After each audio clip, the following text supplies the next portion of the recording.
Entrevista de la semana.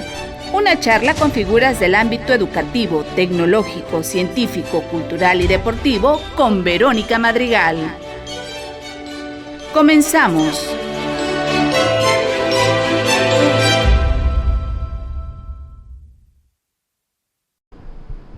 ¿Qué tal, amigos? ¿Cómo están? Bienvenidos a su programa Entrevista de la Semana. Les saluda con el gusto y placer de siempre su amiga y servidora Verónica Madrigal Rivera. Y bueno, me da muchísimo gusto recibir en esta ocasión en cabina al licenciado Ángel Vega Pedraza. Él es el director del diario El Heraldo de Tabasco. ¿Qué tal, Ángel? ¿Cómo estás? Bienvenido. Hola, Verónica, estoy muy bien. Muchas gracias por la invitación. Contento de estar aquí y pues de platicar un poquito contigo y con tu audiencia. Pues nos da muchísimo gusto. Primero que nada queremos saber quién es Ángel Vega Pedraza. Híjole, qué pregunta. Para resumir, bueno, como ya lo dijiste, soy director del Heraldo de Tabasco. Es un periódico con una línea crítica aquí en el estado. Yo soy periodista y antropólogo, soy etnólogo de formación, estudié en la Escuela Nacional de Antropología e Historia. No soy tabasqueño, yo nací en la Ciudad de México, pero bueno, tampoco me dieron a escoger, ¿verdad? Ajá.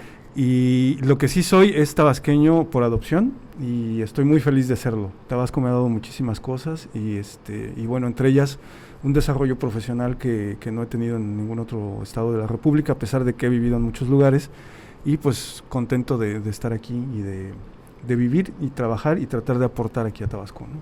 Sabemos que has escrito libros y que, bueno, aparte de todo, eres un amante del periodismo, tan amante del periodismo que estuviste con nosotros participando y compartiendo tus conocimientos con jóvenes de la División Académica de Administración y Negocios y platicaste sobre el tema periodismo digital, las nuevas formas de consumo de información y entretenimiento.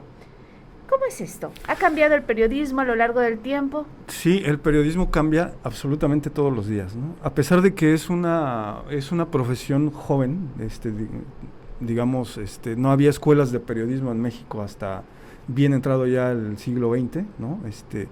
Y bueno, es una actividad que ha sido impactada por diversos momentos históricos, ¿no? Le comentaba yo a los chicos que cuando el periodismo estaba en uno de sus máximos apogeos, le ocurre que se inventa la radio, ¿no? Por ejemplo, ¿no? Entonces mucha gente decía, bueno, pues ya el periodismo de papel se va a acabar, ¿no? Se va a transformar, ¿no? En realidad no se acaba, se transforma, ¿no?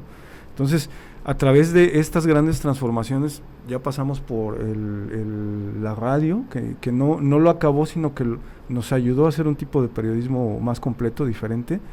Luego vino la televisión y luego ahorita estamos en el impasse del internet, ¿no? Uh-huh.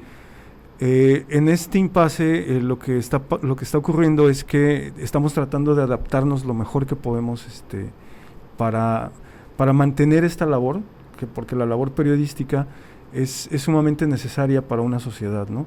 Si no hay un periodismo crítico, si no existe un periodismo crítico, no hay equilibrios de fuerzas entre el poder público y la gente, ¿no?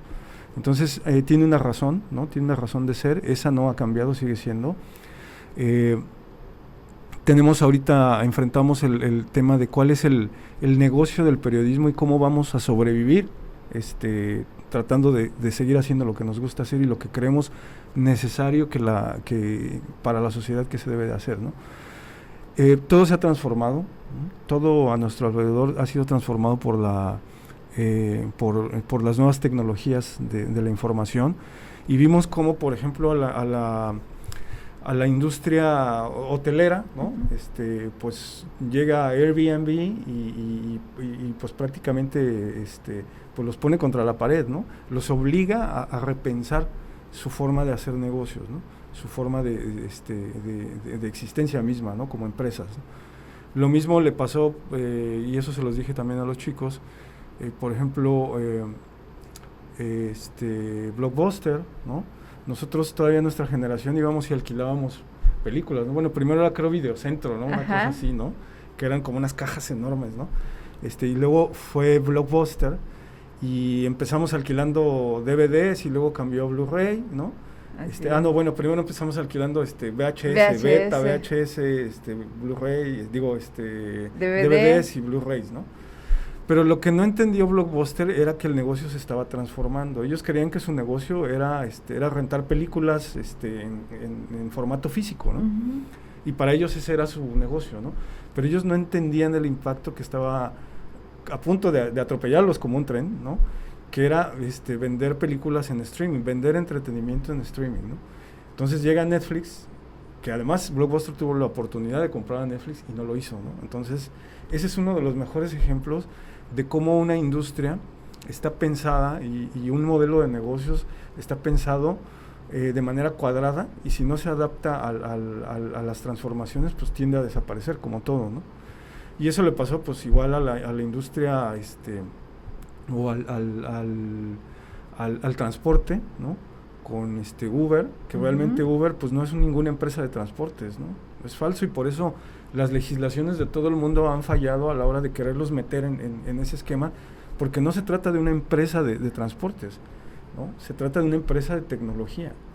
Entonces en el periodismo está pasando algo similar, ¿no? El modelo de negocios del periodismo se tiene que transformar, porque si no lo hace, ahí sí estamos en un problema y peligra la forma de hacer periodismo. Y esto conlleva otros elementos que son los que impactan directamente en cómo es el consumo de noticias, ¿no? Los hábitos han cambiado. Uh-huh. Los hábitos de consumo de noticias, de información y de entretenimiento cambian absolutamente todos los días, ¿no? Y dentro de esta lógica de estos cambios, el periodismo sobrevive con un modelo de negocios de hace 8,000 años, ¿no? ¿Cuál es en esencia nuestro negocio? Digo, para que podamos seguir haciendo periodismo, unir audiencias con posibles, con empresas que les puedan vender algún producto o algún servicio. Ese es el modelo de negocios del periodismo, o idealmente debería de serlo. ¿Qué pasa cuando llegan las redes sociales y el internet? Que ahora las empresas no necesitan un periódico de papel o una radio o una televisión, ni absolutamente nada para poder ellos comercializar sus propios productos y servicios, ¿no? Entonces, si ya no nos necesitan a nosotros, entonces ya no hacemos ese match, ¿no? Entre audiencias y anunciantes, y se nos cae el modelito de negocios y nos pasa lo que nos ha estado pasando, ¿no? Ya no podemos pagar nuestras nóminas, nos cuesta muchísimo trabajo imprimir papel, porque el papel cada vez es más caro. Ahorita acaba de subir 15%, ¿no? Lo cual nos impacta en todas nuestros números, ¿no? Sí. Entonces es brutal el panorama que al menos en la parte de negocios enfrenta el periodismo, porque además tenemos otros problemillas ahí que nos acorralan, ¿no? Entre ellos el de la seguridad, que era el que platicábamos, ¿no? Pero bueno, estamos tratando de transformarnos, y en esta transformación sí creemos que el periodismo se va a mantener, el buen periodismo va a seguir adelante, precisamente porque es un aspecto o es una profesión necesaria para el funcionamiento sano de una sociedad, ¿no?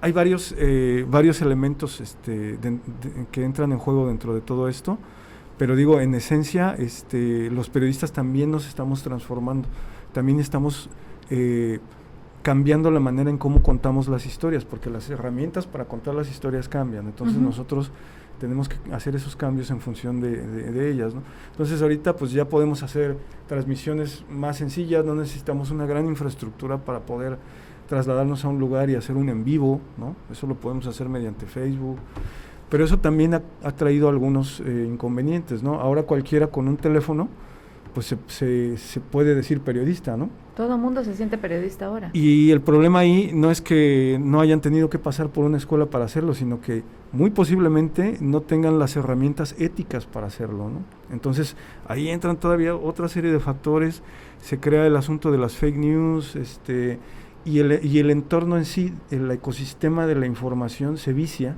¿no? Y entonces hay pérdida de credibilidad de los medios, hay manipulación, ¿no? Porque en este caldo de cultivo siempre los gobiernos aprovechan, ¿no? Los malos gobiernos, ¿no? Los regímenes. Entonces, ¿qué hacen? Dicen, bueno, pues es más fácil desprestigiar, ¿no? Es muchísimo más fácil tirar calumnias y que anden por ahí y que desprestigien el trabajo serio de los periodistas serios que todavía quedan, ¿no? ¿Qué caracteriza a un buen periodista? Yo creo que principalmente debería ser su tendencia a la ética, ¿no? Y digo tendencia a la ética porque pues no somos perfectos nadie, ¿no? Estamos sujetos a cometer errores, y no nada más errores voluntarios por vender la calidad de tu información o someterla a algún interés, ¿no? Turbio, ¿no? Sino que también cometemos errores involuntarios. O sea, en una nota periodística siempre hay quien gana y quien pierde. Y cuando me ha tocado dar clases de periodismo o talleres o cursos, siempre le he comentado a mis alumnos o a la gente que hay que fijarse en cómo una noticia impacta directamente a alguien, ¿no? Hay periodismo que especialmente aquí en México, que se ha nutrido, el periodismo notarrojero, por ejemplo, ¿no? Hay montones de periódicos circulando que explotan y que lucran y que comercian con el dolor ajeno, y eso no es ético, ¿no? Es una clase de periodismo que no deberíamos nosotros ejercer, ¿no? Idealmente, ¿no? Sin embargo, es un negocio, y ese negocio se retroalimenta, y volvemos a lo mismo, porque hay un comprador, porque hay alguien a quien le interesan esas noticias, ¿no? Entonces, es también un poco triste, pero es real, ver cómo los dueños de algunos periódicos, o de algunos medios, dicen, bueno, pues si esto es lo que quieren leer, pues esto les voy a ofrecer, ¿no? ¿Quieren leer sangre y pornografía? Pues vamos a producir sangre y pornografía, porque es un mercado, ¿no? Pero bueno, todo esto, como comentábamos ahorita off the record, tiene que ver con la educación. Y yo creo que un periodista ético, en esencia, debe tener en cuenta que un periódico o un medio de comunicación no solamente es una herramienta de información, sino que además, idealmente, debe ser un instrumento para educar, ¿no? Para contribuir, para aportar a que la gente pueda tener acceso a una mejor instrucción, a ver cómo se hacen las cosas en otros lugares, cómo vive la gente de diferentes maneras, que ellos se den cuenta de que el periodismo puede ayudarles en su vida diaria, en su día a día, para resolver ciertos problemas o ciertos asuntos de forma práctica, cómo el periodismo puede ser un instrumento para el bienestar público, ¿no? Esa creo que debería ser la principal característica, o lo que un periodista idealmente debería tener en mente a la hora de ejercer su profesión, ¿no? ¿Ha habido alguna reticencia, algún choque generacional entre los viejos periodistas o los periodistas de mucha trayectoria a las nuevas generaciones que ya vienen con toda esa nueva tecnología, ese nuevo ímpetu para manejar toda esta nueva corriente? Claro, sí, es correcto. Este mismo ambiente, ecosistema de la información que te comentaba, se volvió muy complejo, ¿no? Los periodistas de la vieja guardia no entienden o no entendemos a veces las maneras de cómo han cambiado los hábitos de consumo de información y de entretenimiento. Hay otra cosa muy importante, que son los fenómenos mediáticos. Me gusta mucho estudiar los fenómenos mediáticos. Les puse el ejemplo a los niños la vez pasada del famoso vestido, ¿no? En donde una fotografía se difundió a través de redes sociales y se preguntaban si el vestido si lo veías de un color o de otro. Creo que si lo veías azul o lo veías verde, no sé, ¿no? Entonces se forma toda una polémica en torno a algo que pareciera no tener absolutamente la mínima importancia, ¿no? Y que a lo mejor no la tiene, ¿no? Como este fenómeno mediático, pues puedes encontrar muchísimos, ¿no? Las notas que se viralizan o los videos que se viralizan, generalmente son cosas que parecen no tener una importancia, pero que nos pintan como sociedad, o que nos dan una idea de cuáles son nuestros intereses como sociedad, ¿no? Entonces, hay fenómenos mediáticos que muchas empresas de mercadotecnia ya las quisieran para poder anunciar un producto, y de hecho pasa, ¿no? Y ocurre, ¿no? Es decir, es tan complejo y tan complicado que difícilmente un periodista que no entienda cómo operan los fenómenos mediáticos, cómo ocurren, en qué ambientes se dan, por qué la información se comparte de cierta manera o por qué no, ¿no? ¿Por qué a la gente le interesan ciertas cosas y por qué desecha otras? O por qué en ciertos momentos le interesan y en otros no, porque también depende de modas, ¿no? Claro. Entonces, estos fenómenos mediáticos lo que nos dicen es que a los periodistas, a los que nos dedicamos a esto, es que debemos tratar de, primero, de entender este ecosistema en el que se comparte y se mueve la información, y segundo, idealmente, tratar de predecirlo, ¿no? Tratar de saber, lo cual es sumamente difícil, hacia dónde se va a mover la información, hacia dónde, qué le va a importar a la gente un día y qué no le va a importar, ¿no? Entonces, a raíz de esto, se montan campañas, ¿no?, de mercadotecnia. Esto del vestido que te digo, lo tomó una empresa, no me acuerdo quién fue, no sé si fue el Palacio o quién fue, y lo utilizaron como una herramienta de mercadotecnia, ¿no?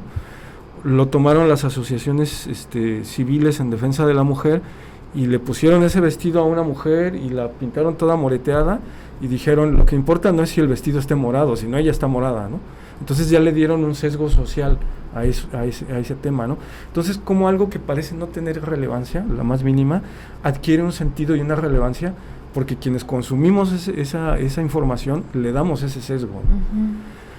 Decía Kapuscinski que todo, absolutamente todo, es noticiable, pero no todo es noticia, ¿no? Es decir, ahorita vemos a los youtubers o vemos a un gatito jugando con una madeja de estambre, se puede volver viral y ver y aplastar a mi nota principal, ¿no?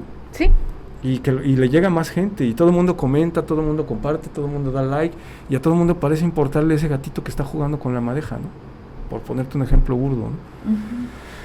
Pero eso no es noticia, es noticiable, y a lo mejor yo hago una nota que diga el gatito jugando con la madeja pone de cabeza a internet, ¿no?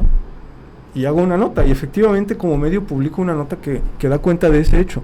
Es noticiable, pero no es noticia. Es noticia aquello que impacta en tu vida, que te afecta de una u otra manera, de una forma positiva o más a veces negativa en tu vida diaria. Si hay algún peligro potencial, si se va a inundar Tabasco, si te van a subir la tenencia, si va a subir la tortilla, eso son noticias. ¿Por qué? Porque impactan a una gran cantidad de gente en un determinado momento y afectan la calidad de su vida. Eso es noticia, ¿no?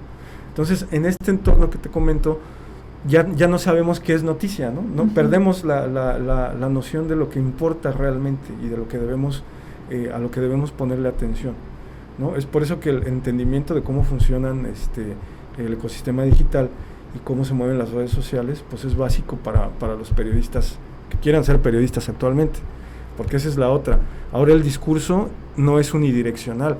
Antes los periodistas escribíamos en un periódico y tirábamos un encabezado. Y hasta ahí quedaba, ¿no? Y la gente lo consumía y te callas, ¿no? Si acaso le escribes una carta al director diciéndole, y si quieren te la publican, ¿no?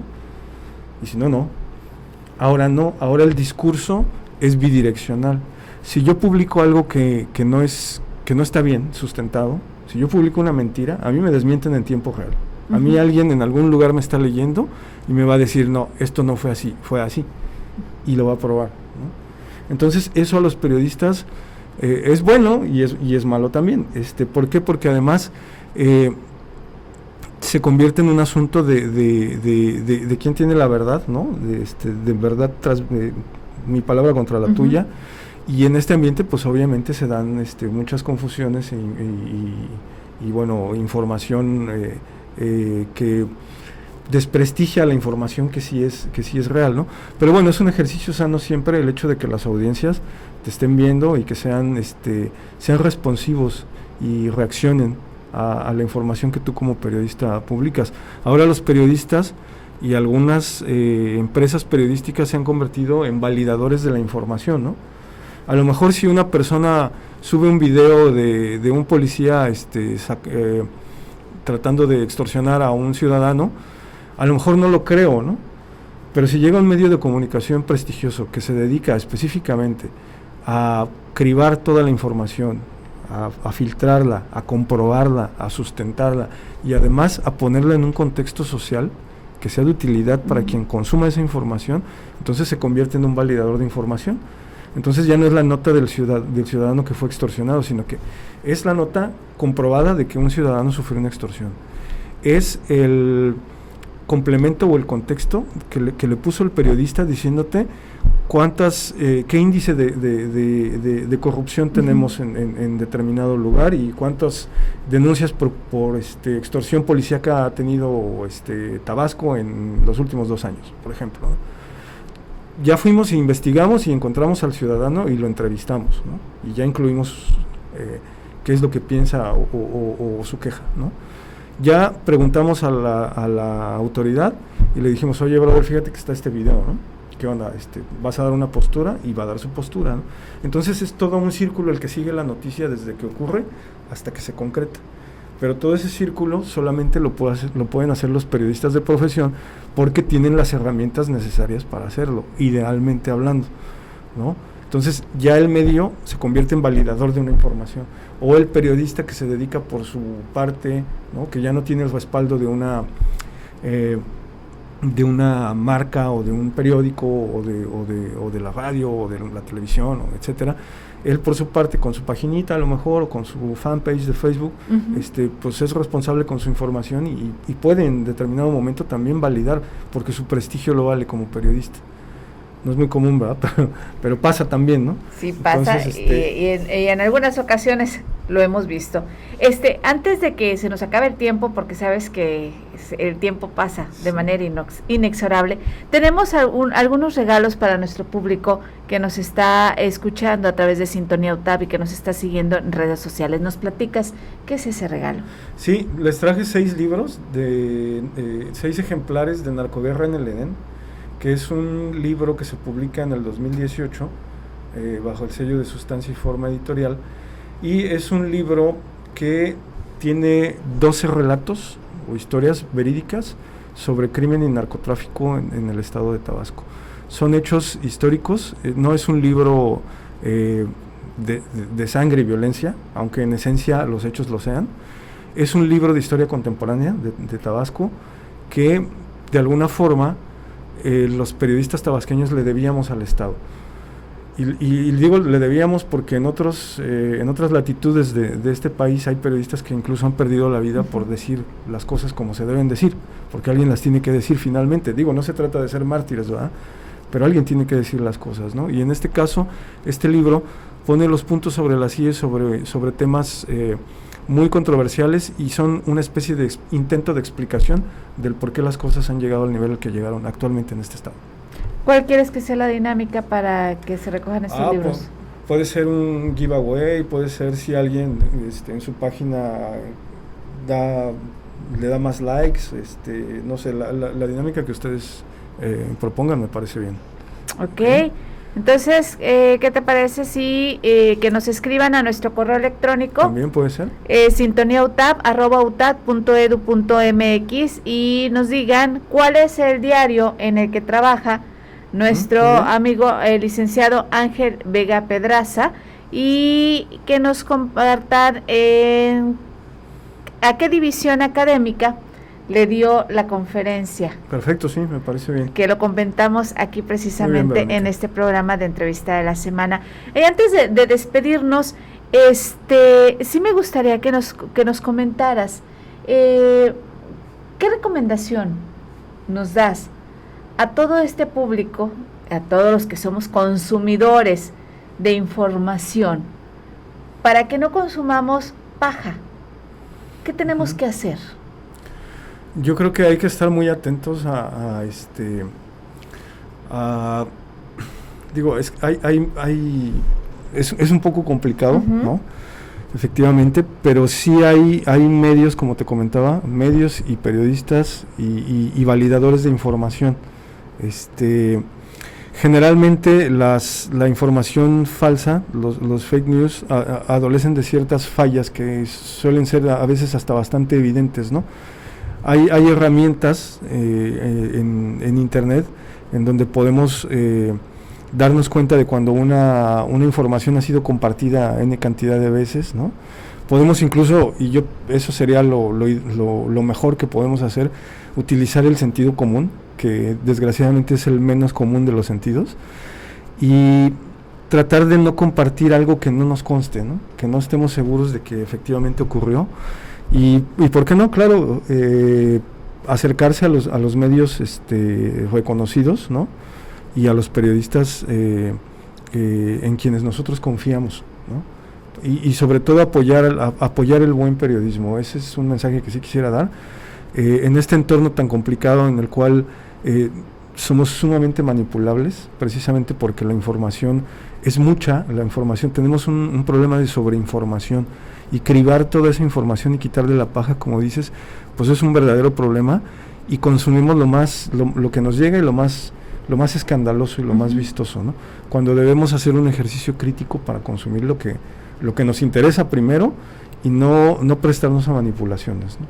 Entonces, creo que sería lo ideal, ¿no? Utilizar el sentido común y las herramientas de validación de información que tenemos a la mano y al alcance en las redes sociales y en internet, ¿no? Ángel, te agradezco mucho que hayas estado con nosotros. Ha sido pues una experiencia maravillosa que nos hayas platicado sobre el periodismo digital, las nuevas formas de consumo de información y entretenimiento. La invitación está hecha para que próximamente regreses y puedas platicar con nosotros también sobre tu creación literaria, claro, y lo que sigues haciendo en torno al periodismo. Esto ha sido, amigos, Entrevista de la Semana. Ha estado con nosotros el licenciado Ángel Vega Pedraza, director del diario El Heraldo de Tabasco. Yo soy Verónica Madrigal Rivera. Nos vemos y nos escuchamos en la próxima.